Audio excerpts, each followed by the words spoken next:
સવાલ એ થઈ રહ્યો છે કે શું જે હોબાળા સામે આવી રહ્યા છે ખરેખર ભાજપ દ્વારા જે પ્રકારે કોંગ્રેસ દ્વારા આક્ષેપો કરવામાં આવ્યા છે ખરેખર પ્રેશર પોલિટિક્સ કરવામાં આવી રહ્યું છે કે પછી જે રીતે ભાજપ આક્ષેપો કરી રહ્યું છે કે ખરેખર કોંગ્રેસ પાસે ઉમેદવારો જ નથી તે સાચું છે।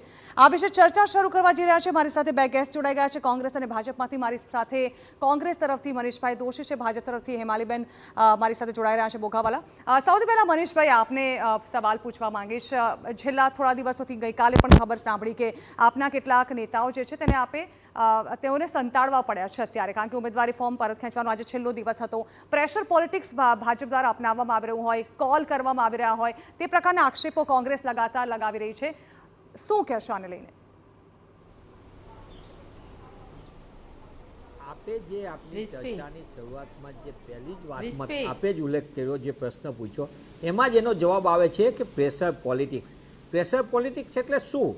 ગુંડાગીરી, ધાક ધમકી, પોલીસ તંત્ર ખેસ પહેર્યા વિના ભાજપના એજન્ટ તરીકે કામ કરે, વહીવટી તંત્ર એ ચૂંટણી આયોગના નીચે હોવું જોઈએ એ આપણે સૌ જાણીએ છીએ, છતાં એ ચૂંટણી આયોગના અમુક અધિકારીઓ ભારતીય જનતા પાર્ટીના ખેસ પહેર્યા વિનાના કાર્યકર્તા જેમ એજન્ટ તરીકે કામ કરે એવા સત્તાવાર પુરાવા અમારી સામે આવ્યા।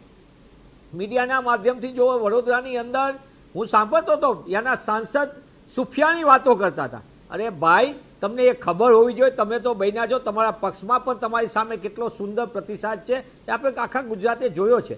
પણ એક તમને તમારા ધ્યાન TV9ના માધ્યમથી મૂકો કે ત્યાંનો ચૂંટણી અધિકારી કોંગ્રેસના ઉમેદવારના ફોર્મને ભરી રહ્યો છે, આ કેટલા અંશે વ્યાજબી છે? સુરતની અંદર અમારા કાર્યકર્તાઓ આગેવાનો જ્યારે આખી વાત કરે ત્યારે ભારતીય જનતા પાર્ટી એસઓજી નો ઉપયોગ કરે, ક્રાઇમ બ્રાન્ચ નો ઉપયોગ કરે, અને આ એમને એમ નથી કહેતો, આની સત્તાવાર ફરિયાદ અમે રાજ્યના ડીજીપીને કરી, ચૂંટણી આયોગમાં કરી। અમદાવાદની અંદર આપણે જ્યાંથી ચર્ચામાં હું જોડાયો છે, રાજીવ ગાંધી ભવન ખાતે પોલીસ સાદા ડ્રેસમાં આવીને અમારી આગળ યાદી માગે છે। ભાઈ, તમને શેના માટે યાદી ફોર્મ ભરાતાની સાથે માગી રહ્યા છો? પોલીસને યાદી માંગવાનો અધિકાર ન હોય, એ પોલીસ માહિતી માટે ભેગી કરે। મને એમ લાગે છે કે આખી વ્યવસ્થાની અંદર તમે કલોલમાં જુઓ તો ત્યાંના પીઆઈ, સાંતેજના પીઆઈ કઈ રીતે ધાક ધમકી અમારા ઉમેદવારને બોલાવીને આપી, એની બદલી થયા છતાં આજે પણ એ ફરજ ઉપર સાંતેજ જ છે, એની બદલી થઈ તો એ શું કામ એનું એ જગ્યાએથી બદલીના સ્તરે નવી જગ્યાએ હાજરગત કરવામાં આવતા? કોના ઈશારે એને સાચવવામાં આવે છે? સુરેન્દ્રનગરની અંદર છે, અમે કોઈ ઉમેદવારને સંતાડ્યા નથી, પણ ભારતીય જનતા પાર્ટીને ઠેર ઠેર મળી રહેલો જાકારો, મુખ્યમંત્રીના વિસ્તારની અંદર પ્રજાનો આક્રોશ પારાવાર આખા ગુજરાતે જોયો છે, TV9 થી માંડીને તમામે જોયો છે। વડોદરાની અંદર પ્રજાનો આક્રોશ જોયો છે, વિશ્વામિત્રપુરમાં સંસદ સુફિયાની વાતો કરતા હતા, પણ એમને ખબર છે કે વડોદરાની જનતાને રામ ભરોસે મૂકી દેનાર, તરછોડનાર ભારતીય જનતા પાર્ટીના ભ્રષ્ટ શાસકોના પાપે કરોડો રૂપિયાની સંપત્તિ નાબૂદ થઈ, અને એની સાથે સાથે વિશ્વામિત્રના પૂરના કારણે અનેક નાગરિકો અનેક દિવસ સુધી પાણીની અંદર ડૂબેલા રહ્યા, પરેશાન રહ્યા। આનો જવાબ એમની આગ નથી। હરણી બોટ કાંડને વડોદરાની જનતાને ગુજરાત નથી ભૂલ્યું, મોરબી બ્રિજ કાંડને હજી જનતા ભૂલી નથી, ટીઆરપી ગેમ ઝોન રાજકોટના ભાજપાના બોલતા ભ્રષ્ટાચાર। મને 10 સેકન્ડ આપો, 10 સેકન્ડ આપો મને। રાજકોટનો ટીઆરપી ગેમ ઝોન લેવી છે, તમારી પાસે આવવાનું છે મનીષભાઈ, અને એના 10 સેકન્ડ તમે 10 સેકન્ડ આપી દો। ફટાફટ હાટકેશ્વર બ્રિજ એ ભાજપાના ભ્રષ્ટાચારનું મોન્યુમેન્ટ, તક્ષશિલા કાંડ સુરત એ ભાજપાનું ભ્રષ્ટાચારનું મોડેલ, જેમાં નિર્દોષ બાળકો ઉમાણા, આ બધાના કારણે પ્રજામાં આક્રોશ છે। બિલકુલ હેમાલીબેન, જે આક્ષેપો કર્યા છે, જે કાંડ અત્યાર સુધીના થયા છે, કોંગ્રેસનું કહેવું છે કે આ બધું જનતા યાદ રાખશે, પણ સૌથી પહેલો પ્રશ્ન વારંવાર ઉઠી રહ્યો છે ભાજપ પર કે ભાજપ પ્રેશર પોલિટિક્સ કરી રહ્યું છે, પોલીસ તંત્રનો દુરુપયોગ કરવામાં આવી રહ્યો છે। શું ભાજપને પોતાના ઉમેદવારો કે પોતાના પાર્ટી દ્વારા 5 વર્ષમાં કરવામાં આવેલા કામો પર વિશ્વાસ નથી કે આ પ્રકારના પોલિટિક્સની જરૂર પડી છે? કોંગ્રેસના આક્ષેપો કેટલા સાચા આપના પર? કોંગ્રેસના પ્રવક્તાએ જે રીતે વાત કરી છે કે ભાઈ એમની પર ભાજપ દ્વારા પ્રેશર કરવામાં આવ્યું છે, આ સદંતર એક ખોટી અને વાહિયાત વાતો ઊભી કરવામાં આવી રહી છે। કોંગ્રેસ પાર્ટીને અને તેના ઉમેદવારને પોતાને ખબર પડી ગઈ છે કે અત્યારે અમારી હાર નિશ્ચિત છે। ભારતીય જનતા પાર્ટીએ કરેલા જે વિકાસના કામો છે, અત્યારે 5 દિવસ સુધી જ્યારે ભારતીય જનતા પાર્ટીનો કાર્યકર, ભારતીય જનતા પાર્ટીનો ઉમેદવાર જ્યારે લોકોની વચ્ચે જઈ રહ્યો છે, ત્યારે કોંગ્રેસ પાર્ટી જોઈ રહી છે કે તેમને ખૂબ માન સન્માન સાથે આવકારો મળી રહ્યો છે અને કોંગ્રેસ પાર્ટીના ઉમેદવારો જે છે એમને પ્રશ્ન પૂછવામાં આવે છે કે આજ સુધી તમે ક્યાં હતા. એટલે કોંગ્રેસ પાર્ટીને અત્યારે ખબર પડી ગઈ છે કે અમારા ઉમેદવારોને સદંતર જાકારો આપવામાં આવી રહ્યો છે અને એટલા માટે આજે છેલ્લી તારીખે જ્યારે કોંગ્રેસ પાર્ટીના ઉમેદવારો પોતાના ફોર્મ પરત ખેંચી રહ્યા છે એટલા માટે કોંગ્રેસની આ ઉગ્રતા આપણને સૌને દેખાઈ રહી છે.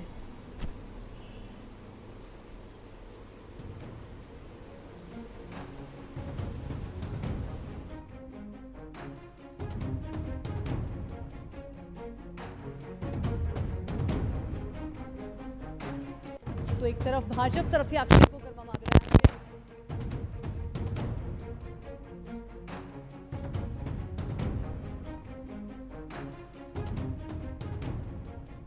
પ્રમાણે એટલા બધા કાંડ છે આપની પાસે કે જેના થકી જે જનતા છે એ કોંગ્રેસના ઉમેદવારને વોટ આપી શકે તેવી આશા કોંગ્રેસને છે. ત્યારે આટલા બધા તમારી પાસે આખા ચિઠ્ઠા છે હિસાબના, તો પછી શેનો ડર? ભરોસો નથી. બિલકુલ હેમાલીબેન, હું મનીષભાઈ સાથે વાત કરીશું. હમણાં આવું હેમાલીબેન આપની પાસે. મનીષભાઈ, લઈ જવામાં આવે છે. મને એમ લાગે છે, હું હેમાલીબેનને 2-3 વાત કહું છું. હેમાલીબેન, ક્યારે આપણે, હું સન્માન સાથે કહું છું, આપ આગેવાન છો, તમારે બોલવું પડે. ભારતીય જનતા પાર્ટીએ પોતાના કરેલા કામનો હિસાબ આપવાને બદલે જનતાથી ભાગી કેમ રહી છે? તમે જનતાનો સુરતની અંદર તક્ષશિલા કાંડમાં વિશ્વાસઘાત કર્યો, 5-5 વર્ષ વીતી જાય, હજી એના બાળકો જેને ગુમાવે પરિવારને ન્યાય નથી મળ્યો. હું નથી કહેતો, બધાને ખબર છે. તમારા સેવા મેદાનો, સેવા સદનો, એ ભાજપાએ બનાવેલા સેવા સદનોના રૂપાળા નામ તો આપ્યા, પણ એ મેવા સદન છે. સાદું સર્ટિફિકેટ, જન્મ મરણનો દાખલો પણ પૈસા વગર નથી મળતો. બેન, શરમ આવી જોઈએ. દરેક પ્રકારના કોન્ટ્રાક્ટમાં કમિશન, કટકી અને પછી કૌભાંડ, અને પછી શું થાય? કમલમમાં કાળા નાણાંના કોથળા ઠલવાય. ચૂંટણી જીતવા માટેના આખા રચેલા કાવતરાની અંદર હું પૂછવા માંગુ છું, બેન, મેં આક્ષેપ નથી કર્યા, તમને પણ કહું છું, અને હું પ્રેશર પોલિટિક્સ નથી કહેતો, ગુંડાગીરી છે લોકતંત્રમાં. પ્રેશર પોલિટિક્સ સારો શબ્દ કહેવાય, ગુંડાગીરી છે. એટલા માટે ભાજપાના ખેસ પહેરાવીના એજન્ટ તરીકે સાંભળી લ્યો, મેં તમને વચ્ચે નથી બોલ્યો, સાંભળી લ્યો. પાણીની લાઈનો નાખી રહ્યા છે. અરે જ્યારે પ્રાથમિક આ જનતાને જરૂરિયાત છે પ્રાથમિક સુવિધાઓની, અને એ પ્રાથમિક સુવિધાઓની સાથે ભારતીય જનતા પાર્ટી લોકોની વચ્ચે છે. આજે જે રીતે કોંગ્રેસના ઉમેદવારો પોતાની ઉમેદવારી ફોર્મ પાછું ખેંચી રહ્યા છે, તો એમને ખબર છે કે જ્યારે લોકોની વચ્ચે જઈશું ત્યારે આપણે પ્રજાને શું જવાબ આપી શકીશું. અને એટલા માટે આજે આ કોંગ્રેસના ઉમેદવારો પોતાનું ફોર્મ પાછું ખેંચી રહ્યા છે. આજે ભારતીય જનતા પાર્ટીનો એક સામાન્ય બૂથનો કાર્યકર્તા એ લોકો સુધી પહોંચે છે. વિકાસની રાજનીતિ શું છે એ લોકો સુધી પહોંચી રહી છે, અને વિકાસની જે વાત છે એ બૂથથી લઈને જ્યારે સ્તર સુધી લઈ જઈ રહ્યા છે, ત્યારે એટલા માટે આજે કોંગ્રેસના તમામ ઉમેદવારો પોતાનું ફોર્મ પાછળ પરત ખેંચી રહ્યા છે. કદાચ એ જો ફોર્મ પરત પાછું નહીં ખેંચે તો કદાચ એમને જે પોતે ઉમેદવારી કરી છે તો એમની રસીદ પણ એમને ફરીથી પાછી એમની ડિપોઝિટ પણ દૂર થાય એ પરિસ્થિતિની અંદર કોંગ્રેસનો ઉમેદવાર છે. એટલે આજે ખૂબ સારી રીતે જોઈ વિચારીને કોંગ્રેસનો ઉમેદવાર બહુ સમજે છે કે ભારતીય જનતા પાર્ટીએ કરેલા વિકાસના કામોની સામે આજે કોંગ્રેસનો ઉમેદવાર ત્યાં ટકી શકવાનો નથી. હવે એ તો પ્રજા નક્કી કરશે કોના ઉમેદવાર ટક્યા. પણ દૂર થઈ શકે, અને એટલા માટે આજે કોંગ્રેસનો ઉમેદવાર બિલકુલ હેમાલીબેન, આપણે મનીષભાઈને સમય આપી દઈએ. મનીષભાઈ, શું કહેવા માંગો છો આપ? સરસ, એમને એટલી સરસ મજાની વાત કરી. આખી વાતમાં સુરતની જનતાની કોઈ વાત ન કરી, વડોદરાની જનતાની ન કરી. એમને વિકાસ કર્યો. હા, એમના કોર્પોરેટરનો વિકાસ થયો, એમના કોન્ટ્રાક્ટરોનો વિકાસ થયો, કૌભાંડનો વિકાસ થયો. એમને એમનો કીધું ખાડીપુર કોના પાપે આવ્યું? હું નથી કહેતો. અહીંયા પૂર્વ મંત્રી કુમાર કાનાણીએ રાજ્ય સરકારને લખેલો પત્ર છે સત્તાવાર, કે આ ખાડીપુર એ ભ્રષ્ટાચારના પાપે આવ્યું છે, નાગરિકો પરેશાન છે. હું નથી કહેતો, ભાજપના જ નેતાઓ લખ્યું કારણ કે જનતા મારવા લેવાની હતી એટલે જનતાના આક્રોશથી બચવા એમને કાગળ લખી દીધો અને કોઈ ફેર ન. તાપી ક્લિનિંગના નામે, ડ્રેજિંગના નામે 900 કરોડ રૂપિયા ગાયબ થયા. કોણ જવાબદાર? કોની તિજોરીમાં ગયા? સરકારની તિજોરીથી વાયા સુરત તાપી ડ્રેજિંગના નામે કમલમમાં ઠલવાના. હું જવાબદારીપૂર્વક એટલે કહું છું, આજે પણ તક્ષશિલા કાંડ વિશે નહીં બોલે, ગેરકાયદેસર બાંધકામ વિશે નહીં બોલે, સુરતની અંદર ચાલતા ગોરખ ધંધા વિશે નહીં બોલે. જેટલી પોલીસ કોંગ્રેસના ઉમેદવારોને ધમકાવવા માટે કામે લાગે એના કરતા જો ગુંડાઓને જો એ રાખે તો સુરતની જનતાને, ગુજરાતની જનતા સલામત રહે. વડોદરાની અંદરનો એક મુદ્દો નહીં બોલે.